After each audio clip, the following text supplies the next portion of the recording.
Order in the court. Welcome to another episode of Rap in Order. I'm First Class Regg. And I am Taurian B. How you feeling today? I'm feeling good, man. I'm feeling good. I'm feeling refreshed. I had a week.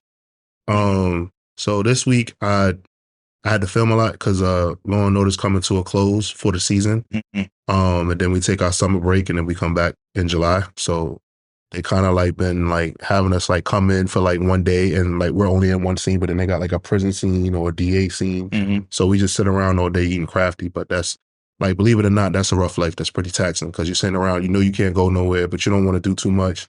Then you get too comfortable, like, you know, start like doing your own shit. Like they'll be like, look at him, he's over there editing his podcast or whatever. So you just gotta like sit there and like read a book, which isn't a bad thing. I finished reading this wrestler I like. Her name's Becky Lynch. I finished her book. So just been doing that and staying kind of busy. How was your week? It was cool, man. I spent it mostly just catching up with some family and friends. So I took Thursday and Friday off of my job so I can have a 4-day stretch. Okay. So like in those days, I pretty much mapped it out. Like, yo, I'm gonna catch up with this family member, see what they got going on. Hung out with my little cousin. He's 12. He's tall as shit. Going on 30. Yeah, for real. So kind of just catching up with him because he got into some shit at school. Like, Man. he don't know his strength. Like he's one of those. Like he don't know his strength, and he's a big dude. So he was like playing with some kid and like roughed him up, and like the kid didn't, felt the way and like told on him. So he almost got suspended. Yeah. And I was taught. So I gave him like a pep talk yesterday. Like, yo, you gotta know your strength. Like you big as shit. Basically, your nephew's a bully. Yeah. But he doesn't see it that way, and that's the crazy part. He's like, yeah, no, like we were playing, and I really didn't. He's like, I really didn't really put that much strength, and I'm like, yeah, he but probably needs to play with older kids. Yeah, I think in those things, like people say, like, oh, it's a behavior issue, and it's like, nah, he's probably further along than some of those kids physically, and he probably needs to be around other kids, you know what I'm saying, that can like match it or make him chill out. Like, you know what I'm saying, like think twice before. I went through that. Yeah. And then I started playing sports and that calmed me right the fuck down. Yeah, but so that's the thing, he plays football. And he's super, super active. So like now we're trying to like get him into basketball and everything like that. So yeah. It sounds like he just needs outlet. It sounds like the kids that he's around are like regular kids. Yeah, they are, and he's super dialed up. Yeah, turned up. Yeah, he's a traditional kid actually. Now, you want to know what's funny? Yeah, nephew is probably more normal than all of those kids. Not trying to say like other people's kids are like dorks or nerds or anything like that. Because I grew up a dork and a nerd, but now people complain about the kids being on screens all day, not going outside, not getting their knees scraped up and everything like that. He balance because he likes all of those things. Yeah, and it sounds like your nephew is probably still like, swinging on the monkey bars, like begging to go outside, like, and those kids, they're probably like, yo, why are you touching me? Like, oh, Fortnite, bro. Like, Yeah, that's exactly what it is. Yeah. But other than that, like I was outside. I went to Smooth Things. Shout out to Jamesy. Yes, I heard it was a good turnout. Yeah, shout out to Croquete. Yeah, for a Thursday night, it was pretty turned up. Okay. A lot of people there. Those events for us are always like homecoming in a sense where you see all these people we ain't seen in a minute. The music obviously was great, and I like the space too. Deluxe Flux, like it's some spot on like 11th downtown. Oh, nice. Yeah, it was a really good time. I didn't get home till like 4. Old school. God, yeah. Old school. I don't have too much of those in me left. But you know what? Last time that happened to me was when I took my little brother to the Travis Scott concert and we met up with Rob afterwards and we went to the after party in the 4040 Club in Barclays. Yeah. For Travis Scott. But that was the last time and I was like, I am not built for this because I remember leaving and Rob was like, let's go to Empanada Mama's. And I was like, sir, it is 3 a.m. I'm going home to my bed. Yeah, it was a full night, bro. I didn't get home till super late. And I slept in a little bit. But yeah, man, the week's been good. Been catching up on some TV. I was telling you off camera a little bit how I've kind of delved back into the OJ world. Rest in peace to OJ Simpson. Just watching like all that stuff and like from that time frame and the documentaries and all that shit. And I'm like, yo, why am I watching this? But nah, bro, it was intriguing. You got to think about it like he was Tom Brady. Imagine Tom Brady, like, was accused of killing his wife. And a stranger, like a guy. It's wild, man. Yeah. The way they doctored that up, like just to get black people on his side, because the documentary that I was watching was very much telling the story of like how OJ was just like the Jay-Z lyric, like I'm not black, I'm OJ, which is what he really said. Um, how he pretty much tried to move himself from any race talk and just be his own singular person. Hmm. And it worked out for him because essentially he was The Rock back Yeah, then yeah, because yeah, The yeah. Rock, That's a better example. yeah, Not Tom Brady, The Rock doing because that. The Rock is just he's not white, he's not black, he's just The Rock, you know, like he fits Charismatic. in, yeah. So like that's what OJ was. And I think when you watch it, you see that that's what he wanted to be, but then you see him trying to lean into his blackness when he gets in trouble. Yeah, they had to change when they went to his house to like, To go change the yeah, photos. they had to change the photos and shit. They had to like put up, the classic photos of that you get on 125th Street, like the husband and the wife holding the Yeah. baby. They put up all his photos with all his black friends and like just really changed the scenery in his crib. And like all of a sudden it was like, yo, OJ's black. Yeah. So you've been watching the documentary, but like I've like revisited like clips from the People versus OJ Yeah. FX documentary, Mhm. and like the way that the guy from Friends plays Robert Kardashian. I just picture him just walking into a room with his mouth on the floor every time. Like everybody like was thinking his man's was a murderer except for him, Yeah. and it was just crazy to me because I'm like, damn, like poor Robert Kardashian. Yeah. Like he's just trying to help his friend, and the more and more like he's around shit, he's like, wait a The second, more it gets turned up, yeah, like, damn, but I'm in too deep to turn back now. But like he started turning his back on him after they had already won. yeah, He started distancing himself a little bit. yeah. But yeah, that was But pretty much my week. Like, nice little divide. music this week in music has been pretty interesting. Oh my goodness, that's like an understatement.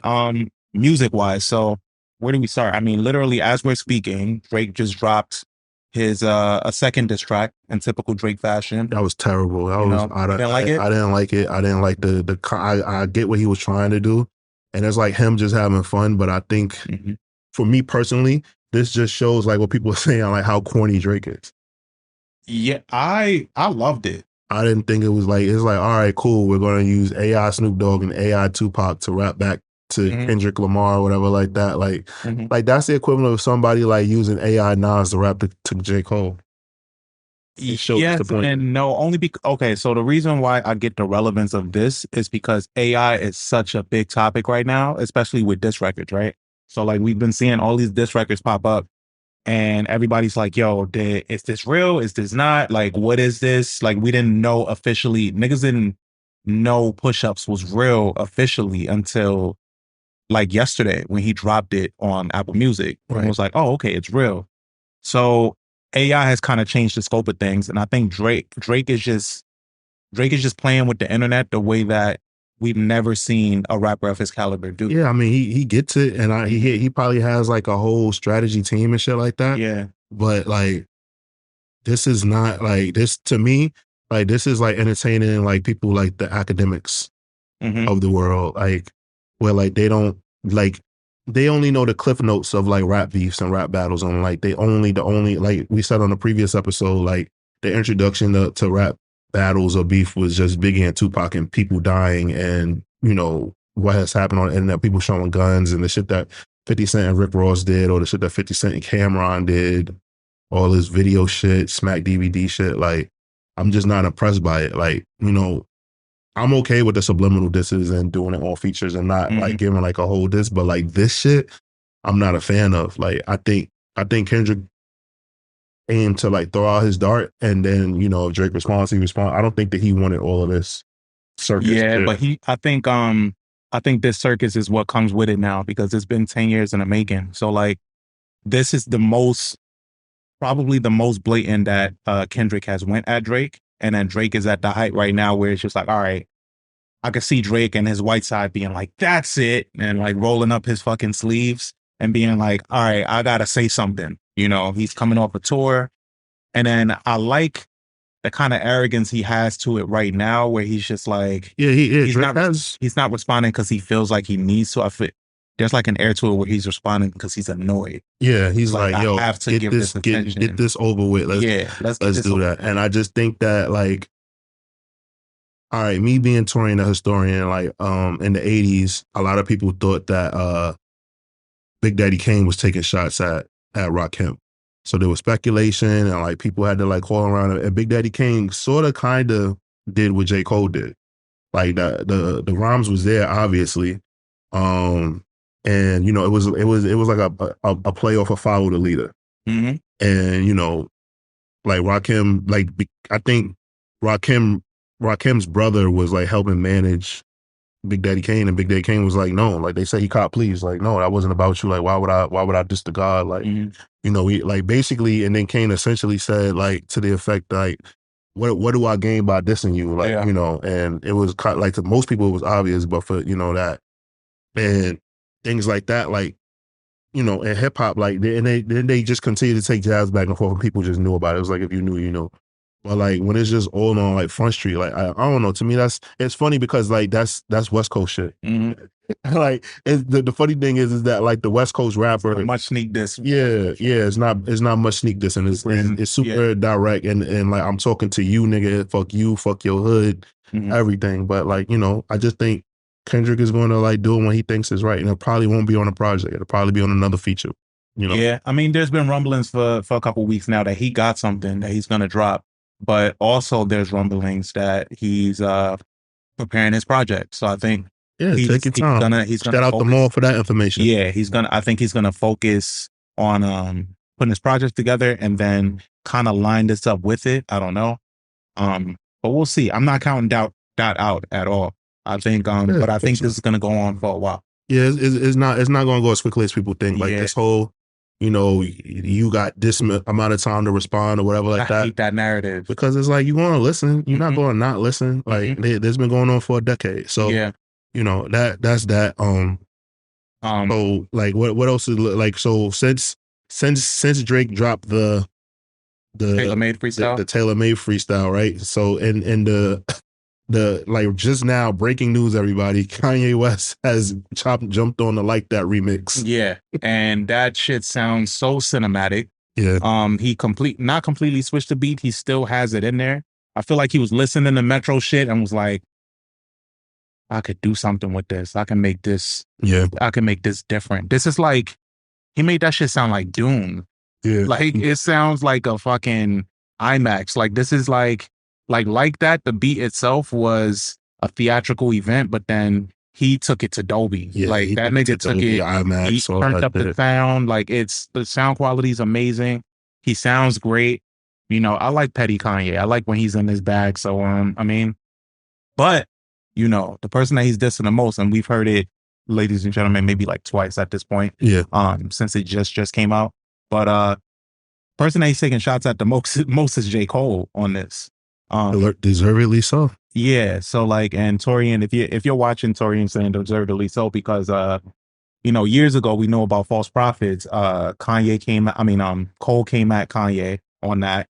But then even before that, Cole was kind of stepping up to Kanye, like, oh, I'm dropping this album the same day as Kanye, you know. So like he's always kind of oddly enough had smoke for Kanye for some reason that was never really disclosed. You know why? I think he just didn't like the person that I think that he was I think Kanye was a huge influence on him. Obviously, College Dropout, Late Registration albums, especially in Graduation. I think those first three albums. What he became. Yeah, like, you know, he didn't like what Kanye became. And then like they had a conversation and Kanye put the conversation online and that pissed J. Cole off as well. Yeah. You know? Oh yeah, that screenshot. Yeah. So, you know, I just think that like J. Cole is just like, yo, like I really idolize you and like, and look what you become. Yeah, like, you know, it happens. Yeah. But also in beef, we got Quavo and Chris Brown. Bro. So their beef goes back a little while now. I think, you know, from most recent though, I know they were sitting next to each other at a fashion show in Paris. Which started a stupid conversation about who's more relevant between the two. Remember that? But I do. Anyway, Chris and Quavo, they sat next to each other despite them having odds, but their beef goes back to even like fisticuffs. Like wasn't that's what the word was at the BET Awards one year. Like it got physical. I think they tried to get to each other and like, you know, got separated by BET security. Yeah. It's just very dumb, especially if it's over. I'm not saying that Karuchi isn't worth fighting over, but like if that's the root of it, it's like Did that. Quavo date Karuchi? That's what it says. It says that Karuchi, was dating Quavo after Chris, and it just became like a thing because like even like Chris and Quavo are really good basketball players. So like in certain like celebrity games and things Yeah, why like don't y'all that, niggas like go play one-on-one or something? Chris has been challenging him. That's what I was about to get Oh, to. he has. Chris Yeah, has been you're right. I challenging saw a him to video. play one on one and play basketball, and it's just kind of like it's like uncomfortable. It's like, yo, Chris, like, why are you like this, bro? Yeah. And then Quavo, I'm talking to you, fuck nigga. yeah, Damn. and then if you notice, like at the beginning of the song, like it's a voicemail of Quavo, Of Quavo. like Yeah. basically saying like, yo, I'm not on that kind of time, like we good. And it's like, yo, like why could that have not been the end of it? Yeah. Like why is it still like what like Because something else had to have happened after that, though.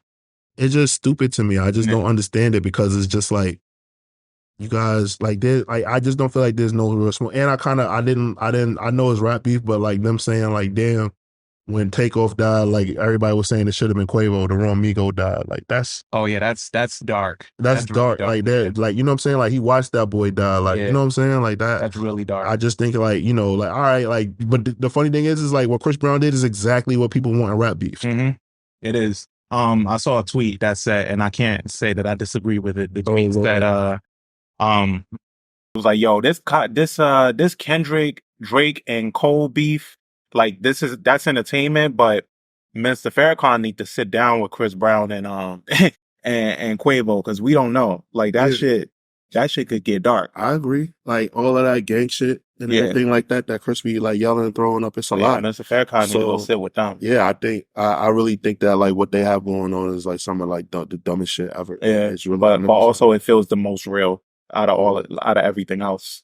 But yeah, man. What else? Are we missing anything? Oh no. I think that's everything so far. But I mean, Kanye just added another side, another page, I guess, to this beef. Like, so we'll have to see how that plays out. A deeper criminal link. Yeah, we'll definitely see how that plays out. But I'm tuned in, man. I'm very entertained. I can't lie. I am entertained. But for today, we do want to get into an album. Oh wait, did you hear about that Carl Winslow thing? All right, let's talk about it. Okay, so Carl Winslow was trending, because, and I didn't know why, and I'm really not on Twitter like that, other than like going to go look at what niggas is placing bets on FanDuel. Lord. So I'll go to Twitter just to see that, and then I get caught up in seeing other shit. So I see that Carl Winslow was trending. I click on his name, and someone on this podcast is telling a story about how he walked in on Carl Winslow getting down with Diddy. And I was like, this story is so outrageous. Like, I don't know if I believe it. Bro, it's fucking ridiculous. And Yeah. Joe Budden like talked about it on the podcast this morning, and like that shit had me so mad. I was like, yo, why? Like I'm asking myself, like how did this become like a topic? Like how was this like a thing? Bruh. That shit, and I was like, yo, Carl Winslow, because I was just like, damn, when you see a nigga like that, when you see a nigga like that that's so out the way trending, you just think, oh man, they went to the upper room. It was like, funny. It's funny because Joe Budden kept mixing Carl Winslow. Oh my God, he was pissing me off with that. I was hearing that, and I'm like, bro, that's not Carl. Like, he was like, yo, yeah, he been died. I'm like, bro, y'all niggas talk so factual without looking things up. It's scary. Yeah, a lot of people tend to do stuff like that. But anyway, yeah, the news cycle is in the shitter right now. There's a lot of shit going on, and if you dare try to keep up, you're in for some entertainment. But the album that we're getting into today, this young man, I thought it was fitting for us to get into this album actually, and for us to even revisit an album in this artist's catalog. One of the big three, or maybe it's debatable, now his place in the big three, or even if he has a place in the big three because of the apology heard around the world at this point. Talking about J. Cole, revisiting the Off Season, which is his sixth studio album. It was released May 14th, 2021. The album featured guest vocals from Moray, Lil Baby, Baz, Black, 21 Savage, and you got like this great powerful intro from Cameron, and it's his first album since Born Center to feature any guests.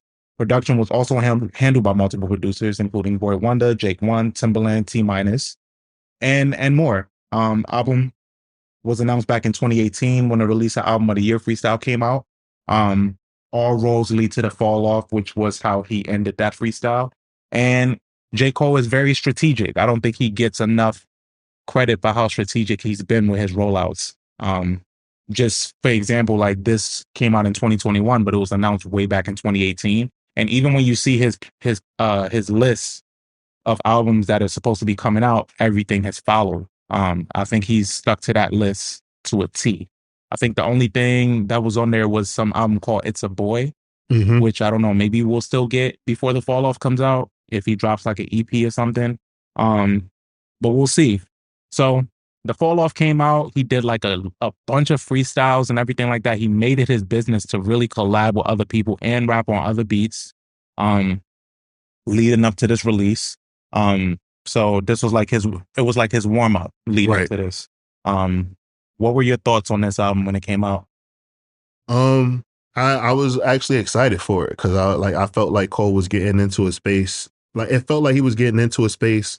There were two other times when he gave this feeling. Obviously, for Friday Night Lights, and then when he was doing like that rollout before Born Center. When he was putting out those projects and had like Michael Jordan on the cover and stuff like that. Oh yeah, He was doing those like little projects because I like it like when Cole kind of just when he just raps like and just like unapologetically just kind of like is boastful and just rhymes and kind of doesn't like stick to it. It seems like he's such a dedicated like rapper and writer that when he sticks to a story, like he really sticks to it, and then like it kind of gets lost in translation. You kind of get bored with it. Like I don't think J. Cole is boring. I just think that his focus on his laser focus on things, is so like it's too much sometimes. Yeah. And I'm just like, yo, break it up a little bit, bro. Like it's just you're losing me. And I think that's kind of like how I feel about it with J. Cole. Like I'm like, all right, this is how like this nigga be like losing me sometimes. Like, he's too laser focused on this topic or this subject that he's doing. I never thought about it that way, but you're right, because I think it hasn't always been like that though, because I think he got into formula Cole when you could say 2014 Forest Hills Drive, because the first album, like he had loose formulas, but the first album was pretty boring, Sideline Story, but that was him. He didn't really have that much of a formula there, but he played into his basketball background a lot. Yeah, that he did. was It was the basketball theme. Yeah. And then he refined his focus and developed a theme when 2014 came out, because everything was stripped away. Like him wearing jewelry, him starting to grow his hair out, him getting back to like his like developing his essence as a rapper, as an MC, and developing his sound the way that he did. But with this one I liked it a lot when it came out. Like it felt different. It felt like a shift. Like all the freestyles that he did leading up to this felt special. Yes, particularly that LA Leakers freestyle that he did was crazy. One of the best freestyles I've seen in quite a while. Like his flow on there was crazy. Has Cole ever done a front flex freestyle? I don't think he has. Wow, he went to LA Leakers. Yeah, he went to LA Leakers and he fucking burned that shit down. Like he killed that. But this album came out and it was very well received, and for good reason. I think it's a short and concise project. It's 12 songs. I think it's like under 40 minutes, but it's still jam packed with moments. Like, you got 21 Savage popping up on My Life was crazy. I think one of the special things about projects that came out around this time, I think the first project that I can recall felt like a blockbuster was Astro World, where like you didn't have the features listed. You kind of just listen and then somebody popped up that and you're like, oh shit, like when you heard Sicko Mode. Yeah. I think like it's smart, but it's like so frustrating. Yeah, but it's only for that first week because they make an event out of it. And then when you go back to the album now, they have everything listed. But it's for that first listen. Yeah, I don't like it. I'm not a fan. Really. Tell me who's on it. But imagine you hear, J. Cole's new album and you just listening and then you just hear Hove out of nowhere. That's a moment, you know? Tell me. So I can go. That could be the first song I go to. But that's why they don't do it, because they want you to listen in sequence. I think even Cole's manager, Ibrahim. he tweeted when I Might Delete Later or Might Delete Later came out. He was like, yo, please listen to it in order. We work really hard on sequencing. So that's like a thing. So I'm not mad at that. But yeah, I say all that to say, when I first heard this album, I was very impressed. Kicks off with 95 South, like I mentioned. And to that element of surprise, had no idea Cam was going to be on this when I heard it. But he added so much. Like he added so much to this opening, even the end with that interpolation of Lil Jon, throw your hood up. Like it just all felt good. Like, and hearing Cole in that bag, to open your album, who are two, you get two people. Who are the two people that you get to open your rap album? Like this, like Cole just did with this. It's a good question. I would love for Birdman to talk shit on my intro. On your intro? I want Birdman to talk some shit on my intro. Just like, yo, just get in there, just say some shit. And then who else? Who else? And that's you got two already? Yeah, I do. Wu Kid is opening my track.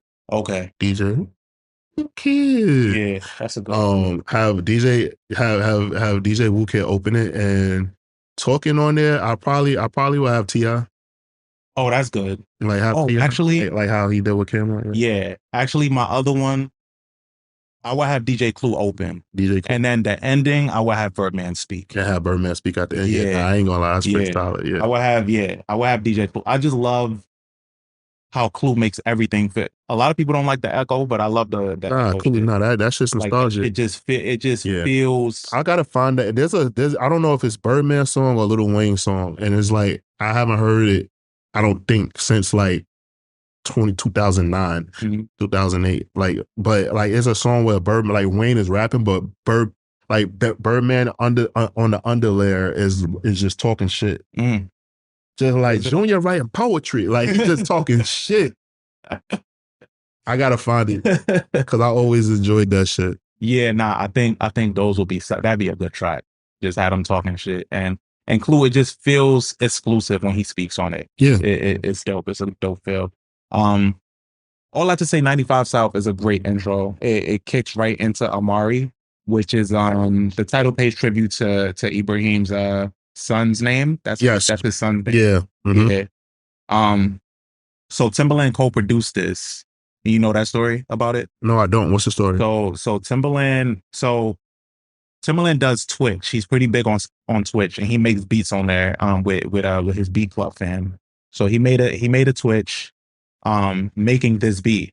But then, Cole doesn't watch Twitch really, but he goes and he watches, because people pull from the Twitch streams and he put it on YouTube.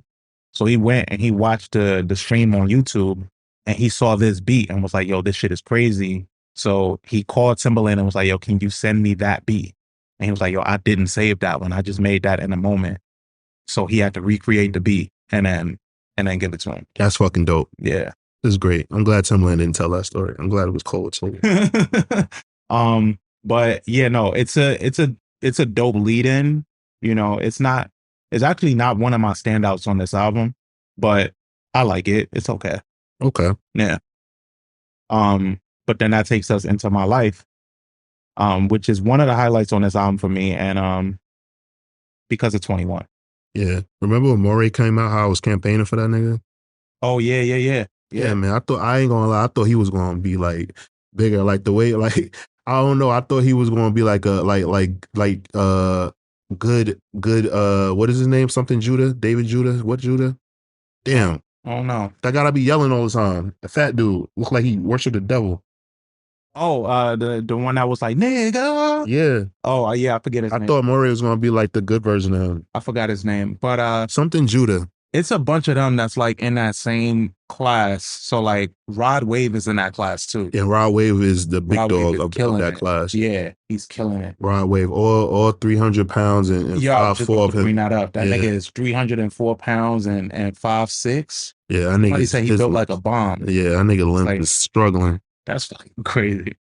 You say somebody built like a bomb. Yeah, that's nuts. Um, but yeah, no, my life is amazing. Yeah, 21 Savage, he did incredible. what he does, man. Exploded. Like the flow is crazy. I got a good heart, so I send teddy bears anytime we make their mama cry. Like Jesus. Yeah, impressive. Yeah. What else? That takes us into Applying pressure. yeah, applying pressure. Beat is hard. What I have a question. What are your thoughts on the way how he used lowercase letters for each track? Yeah, and spaced out. Yeah, I don't know what that means. Has he ever explained what that I didn't means? see. I could have found anything. I think he did that on purpose to just catch your attention and make you read what it says or whatever, like that. Yeah, people, I don't know. These artists, man, they find different ways to like it's either a lot of times the way they stylize their track lists is either all lowercase for everything Hmm. or all uppercase. Like Hmm. Beyonce did it for her last two albums. Everything is uppercase. It's like all of it is. Did she do that on the Beyonce album as well? I think. I don't think so. She did it for Renaissance and she did it for Cowboy Carter. Okay. Yeah. Um. So on applying pressure is another prime example of J. Cole proving that he can rap better than not the 99% of rappers that are out here, and he's really talking his shit. Mhm. And this is like another example of why so many people are upset that he Oh yeah. like bowed out of engaging. Yeah, because this is where he has that whole later half about being the best to do it and Yeah. nobody do it how I'm doing it, but when you really doing it, like Yeah, that he's that whole talking his shit, and it's Yeah. just like it's not like it's a problem, bro. Mhm. Because it's like we know we believe you, Mhm. so like it's actually frustrating for you to do it, like to do this. Why'd you do this to us, J. Cole? Mhm. Why'd you make more go off like that? Yeah. So yeah, it's just one of those things. But applying pressure is definitely like one of the tracks that definitely caught my attention. It is, yeah. It's easily one of my highlights on this album. Yeah. But then, man, we get to another highlight for me, Punching the Clock with that Dame Lillard sample that he takes from the game of Dame scoring 61 points. Where he had that interview where he's just talking about like, yo, like I think so the outro that Dame has pretty much encompasses what this whole album means and the title of like really putting in the work in the off season Mhm. and how, that a highlight game isn't really that big without, the time that it took Yeah. to do it. Fire. Fire. I Just, thought just yeah. want to work. I thought this track was dope. It's a track that like I've like listened to when I was like doing some workouts and stuff like that. And I'm like, all right, yeah, like this gets me in my mode. And then J. Cole being like, I know that he works out like a basketball player, like, in that mode. So it's kind of, I'm like, all right, this was kind of clever. Mm-hmm. Yeah. And what else? Oh, 100 mil. 100 mil self-explanatory, right? Like, keep working when the success is attained. Just Yeah. like keep putting up the board. I don't like this song though. Yeah. I don't like it when he sings. I'm so He sings a lot. Bro, I'm so tired of rappers singing. Give R&B singers jobs. Yeah, I think, J. Cole's so anti giving other people jobs. He's just now he's just now doing it. Like the nigga was producing for himself for so long, but then, one thing at a time with him, I guess. He'll get there. But Pride is the Devil is another highlight for me for a couple reasons. One, you got a little baby feature where he sounds amazing. And Lil Baby, he picks up the flow that Cole was like rapping on and just I think Baby was at his height at this time. Yeah, he took the baton with this shit and just ran with it. Like he fits the song so perfectly. But then there's some lyrics in here that I wrote down too where it kind of plays into where he's at now, where I was like, huh. And I entertained the thought for a minute, like, what if this nigga is just role playing with that apology thing, with forgetting the lyrics, all of that stuff? Because he says, terrified, paranoid, I'll put you over everything to fill a void. And when you're gone, will I be destroyed? Talking about pride, Mhm. right? So like, him putting seemingly his career on the line for that one moment, you know, um, we're seeing the ripple effects of that. And that kind of trying to destroy his rep as an MC. Um, and how is he gonna come out on the other end of that? And then me knowing how good he is strategically as a rapper up until this point, it's like, yo, I really want to see what the fall off does or what the fall off has. Is it going to denounce how we feel about him? Is it going to feed into it? Is he going to piggyback off of something like this, talking about his pride? It opened up a lot of questions for me. Those are really good questions. I think that this was a lot of foreshadowing, and a long time ago there was an interview where Wale was saying that like if people knew the things that like J. Cole said behind closed doors, they would look at him differently. Like I'm a lot nicer. He was like basically like campaigning for himself to be liked. And I think J. Cole has like a really big ego, and I think that he has like a lot of feelings, and I think the reason why he pushes this Zen shit and like laid back shit is because how big his ego is and how much he probably gets out of pocket and shit, and he's probably very like protected and like isolated by his team and his people, as he should be. So I think that he's probably wanted to jump out the window a lot more than he does. And Yeah. because he's so lyrically gifted, like I think he knows how to like tone it down or like dumb it down or like leave things out. Mhm. But I think it's very hard for him not to jump out the window and like be on the same kind of time as Kendrick. Cause he's like, I can talk all this shit and, you know, and then talk all this shoot 'em up, bang, bang shit. But like, where does that leave me? That's not how my fan base sees me. And this is not what I'm trying to be. Yeah. He kind of rebuilt his like he reshaped his fan base a little bit. I think his fan base appreciates his growth in the sense that like, when he first came out, the Dollar and the Dream shit, and like we saw the nigga go to college, and the biggest thing about him was like, yo, he's so minimal, and like he talks about student debt and all of that shit, like shit that his fan base was going through. So like people could relate. I remember going to Mercy College and listening to J. Cole and being like, damn, yeah, this nigga talking about He gets exactly what I'm going through. Yeah.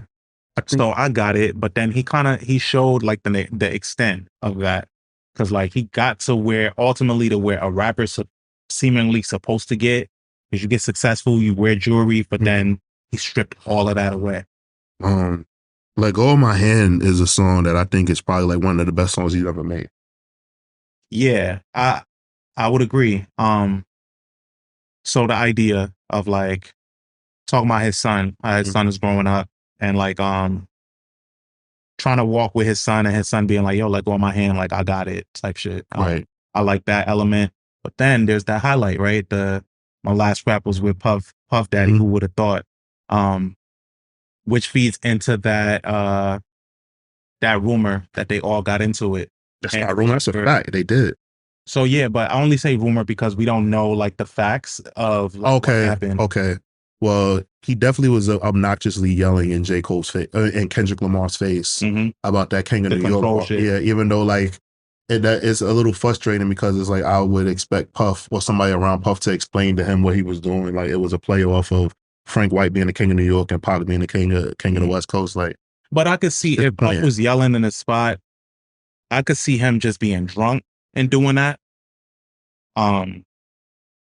So I don't doubt that Puff was just drunk and on tilt when he saw Kendrick. Like, this nigga think he the king of New York? Like, let me have a talk with him.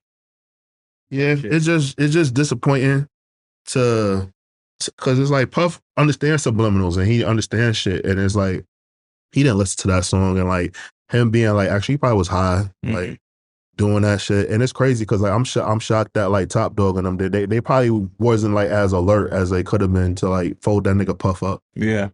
Like trying to pour liquor on that nigga and shit like that is OD. Like that nigga wild out. Yeah, like I was there, ladies and gentlemen. I was there. It was a New Year's Eve party. But like yeah, just being there and like how all that shit transpired. Puff was an asshole that night. It's not very far-fetched. But then, to kind of piece it up, Puff gives like this prayer at the end of the song. Yeah. Puff always makes amends with people that he beefs with, at least on record. Right. So yeah, that one is a standout. I think Interlude is a really big standout for me too. this was actually the first single that we got from this album. Very Yes. orthodox. And to put out an interlude as the first song that we got. Because I think he put up, I remember him putting up something on Instagram where he was like, yo, I promised myself that I wouldn't put anything out from this album and just put it out. But he was like, yo, fuck it, you know, and then he put this out, which was like a good teaser for Yeah, this album. it was. Mhm. Nice coming for the throne of rap, you know. Yeah. I just don't, you know, coming off the apology, it does affect how I listen to certain things because in this song, he's like, I'm at your neck. Like he's talking. I'm glad you're saying this because that's what I was trying to express. Like, I don't like when we picked this album, I'm like, yo, like I really wish he just didn't respond and just like just waited shit out. Yeah, if he just waited it out and just did, because he didn't, what Kendrick said didn't warrant a full song response from him. Mm-hmm. He could have just, you know. That leans into it again, ladies and gentlemen. I don't think them niggas is friends like that. I'm pretty sure if I said something, Regg could call me and ask what that was about. Yeah. You know, I don't know if it's true, but you know, our friend tells us that oh yeah, our Dreamville correspondent. Yeah. He said he spoke to him and was like, yo, you know, niggas is saying I gotta get you back. And Kendrick basically was like, yeah, go for it. He gets him back with 7 Minute Drill. And then Radio after he silence. drops it off, yeah, he's hitting up Kendrick to, you know, yuck. Hey, yeah. bro, what you think of that? Yeah, what you think? And he kind of just gotcha, bro. I guess he just got in his own head after he didn't hear from him and was like, damn, yeah, he don't like it. Damn, he don't fuck with me. All right, I gotta nip this. I gotta apologize, and kind of just scrambled and did what he did. That's a good prank. Imagine if like Kendrick has like a dark sense of humor, like how like Danny and Courtney do. And like he just sees like him spiraling and he's just laughing about it. Yeah, he probably is. He probably is. Yeah, man. So I can't wait till Kendrick drops something. He gotta drop. Wait, the Climb Back is next, right? Yeah, he also dropped that as a single. Okay. This was him, you know, he's saying he found his passion for rap again. This song is like, this has something to do. He had a essay called The Audacity. Yeah. And this song is tied to it, right? So once again, like, I'm telling you, bro, it's hard. It's hard. Like when I see, okay, so ladies and gentlemen, I'm an avid watcher of Joe Budden podcast and I'm an avid watcher of the Roy and Moore podcast. Like, I'm just attached to it. So I'm going to watch both weekly. So like seeing somebody like Julian, who's very close in the OVO camp, seeing him like get so like upset at people being upset that J. Cole hasn't, it like took back his response. And like him saying like, what does it matter? It doesn't matter. And it's like, yeah, but J. Cole, like it does matter. Like J. Cole cares. He just doesn't want to do it anymore, which is fine. But it's like, it's still like, bro, you kind of like conditioned me to think like, you know, that's like somebody coming out saying they're going to beat Mike Tyson's ass. We're conditioned to think that Mike Tyson is the baddest man on the planet and is going to beat somebody up. And that's lasting marketing. Because Mike Tyson was advertised as the scariest man on the planet. Iron Mike. I don't think we have marketing that's that powerful anymore. Yeah, we'll forever think, even if when Mike is in a wheelchair and can't function. Yes, you like, think he still got a punch in him, right? That's all I'm saying. Like J. Cole marketed himself, and I believed it to. I believe that Drake is the biggest star in the world. I believe that Kendrick Lamar is the best rapper in the world, right? Because he sells himself as the boogeyman and everything like that. But then I also believe that J. Cole might actually have some say. So yeah, like it was kind of a letdown. Yeah. J. Cole, you let Taurian down. Especially in this song, you know, he said, made a little tune called Folding Clothes, and the nigga still ain't known to fold under pressure. He said that in this song. I was listening to it like, God damn it. Telling you. Damn it. But yeah, so that takes us into Close, which is not the last song on this album, but it is a really good sample flip. And it's a good story. Yeah. I think what did I say? I think Nas would have sounded great on this. You ain't never getting a Nas verse. Yeah, probably not. I think Nas would have sounded really good on this. especially because he's such a good storyteller. But this song is about the demise of a friend of Cole. So it is a sad story, but the beat just sounds so good. Like it's a really, really good song. Yeah, it's good. It's cool. One of the deeper cuts on this album. But then that takes us into the finale, Hunger on Hillside, which is a fitting closing. It is. I got it. Yeah. Hillside is an area in Queens. He opens it with I-95. If you know anything about I-95, it goes from Maine all the way down to South Florida, and it can get you up and down the East Coast. Like so, if you're coming from where he's from in North Carolina, that's a straight shot to New York City and vice versa. So him saying he moved to New York and came to Queens because Queens is where the best rapper alive to him it was, and he went to college there, and he did all of these things to establish himself to be the MC that he dreamed about. Because right, because he easily could have been Lil J. Cole and been from the South or something like that. But he wanted to come to the Mecca and study and that's kind of like some samurai warrior shit. You go to the mountains of Japan and you just train with the monks and shit like that. He did that. So, that's just the whole aura of his story. It's so funny because Jay-Z is so beloved, but I feel like so many people could tell you a story similar to it's like a pilgrimage that they have to do to into the zone of who Nas is and everything like that. J. Cole took all of the steps. And now we're here. I wish that how sometimes people be yo, the jury can't see anything that's on television currently or anything to influence them, but they've seen it. So it's you telling me not to look, turning away. You telling me to turn away and not to look, but nah, bro, I'm looking. I can see I know what's going on. So it's hard for that's my judgment of this album project is really, really, really kind of skewed because of the recent current events. Okay. Because in rap, last thing I'll say, in rap, people say you got to live your raps, and then people are like, well, rappers are always liars. Yes, that's true. But when it's something that you don't have to lie about, that's what's frustrating. Yeah. So that in itself is the reason why I did want to do this album, because that's what we get a kick out of on this show anyway, of just revisiting these older albums, seeing how they've stood the test of time. And granted, this album is only 3 years old, not even less than 3 years old, coming up on 3.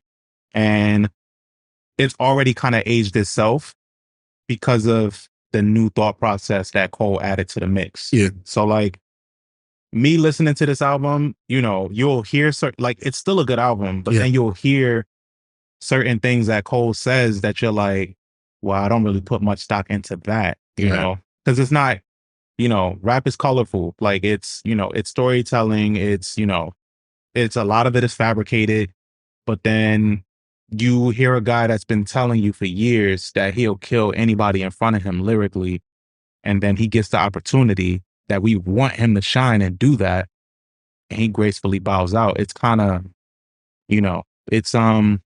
it's unsettling a little bit. And to the common, to the casual rap fan, they're yo, yeah, what's the big deal? But it's yeah, you wouldn't get it because you a casual. You don't understand how we've been wanting some shit like this to pop off from this person that we've been following for years and believed in his lyrical ability.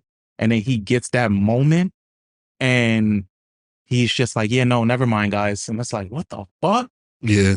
Nigga, we don't want you to pop off guns. This is y'all just getting in the fucking ring. This is fictional ring at that. This is light. Come on, bro. Listen, my issue, I want to make sure I'm clear on this. My issue is not Cole bowing out of the battle. It's him apologizing to Kendrick Lamar. Yeah, and the whole and if he feels any way, I'll take it on the chin if he wants to respond. I was fuck. Yeah, it's just I didn't understand that part. He could have just been you know what? I thought that this was going to be a friendly battle, and he could have said that and been I don't want to be a part of what's happening. Yeah, and maybe he didn't want to divulge too much, but that's we all know that's where his head was at with it. I just think him saying I want to apologize to Kendrick and he can take his best shot. Like, nah, fuck that. Like, Could have listen, been like, I stand by what I said, but like, if it's not something that's like, you know, bring some positivity towards it or something like that, this just ain't lyrical sparring, I'm going to step back because I was unaware that these two men really had a dislike. Really have animosity toward each other, and I was in it for the sport. I'm gonna step out the way. Yeah, like I get that, but I just think the way the words that he chose were poor, and you know, I think also, like, you know, I can cut him some slack in a sense that it looked like it was some spirited moment shit. I don't think it was very well thought out. It seemed like it was a little chaotic. I picture visually in my head his team backstage scrambling when he was doing that. Yeah. Because it wasn't planned. And I think since he was going off the top, I think since then, as the dust settles, there's probably a million things that went through his head that he probably could have did different when he said that. Yeah. And it was spirit of moment. So I can cut him some slack in that sense. But you know, when I just listen to the project come into ratings now, I can give it a 4 out of 5. I think I do feel like it's his most enjoyable project for me. When I listen to, as tight as 2014 Forest Hills Drive is, and as pivotal as it is in his career, I think I get more enjoyment out of listening to this project. I think it should, like, even though it's shorter, it doesn't feel that short. There's a lot packed into these 12 tracks.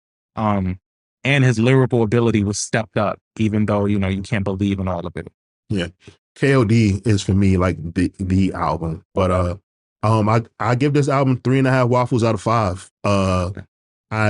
Like I said, it's not a bad album. Like 3.5 is not bad at all. Like, it's just that, like, I'm like, all right, it's talented, you know, great. It has some really great songs on here. The intention was great, but I just can't, the bars don't hit the same after seeing that, like, he doesn't want to engage. So it's kind of like weird. It's like, you know, it's like being a boxer and saying, I'm taking all comers, and you be like, no, not you. Not you. You back there though, I'll fuck you up. Yeah, like, but I'm good. that's like how I see it too. Like, that's just where I'm at with it. Yeah, man. But yeah, bunch of highlights on this album. 95 South for me, My Life, Applying Pressure, Punching the Clock, Interlude, to name a few. What's your highlights? I was so ready to move on. I'll tell you right now, Interlude is definitely one of my highlights. Applying Pressure. I definitely like Hunger on Hillside, Close. Pride is the Devil, and Let Go of My Hand. Okay. Well, for you guys watching, if you haven't heard this album in a while, I do recommend listening to it. I think you're gonna listen to it a lot differently due to the chain of events that have happened if you've been following. But let us know what you think on your re-listen or first listen. I'm First Class Regg. And I'm Taurian B. And we're out of here. We'll catch you guys next time. Done.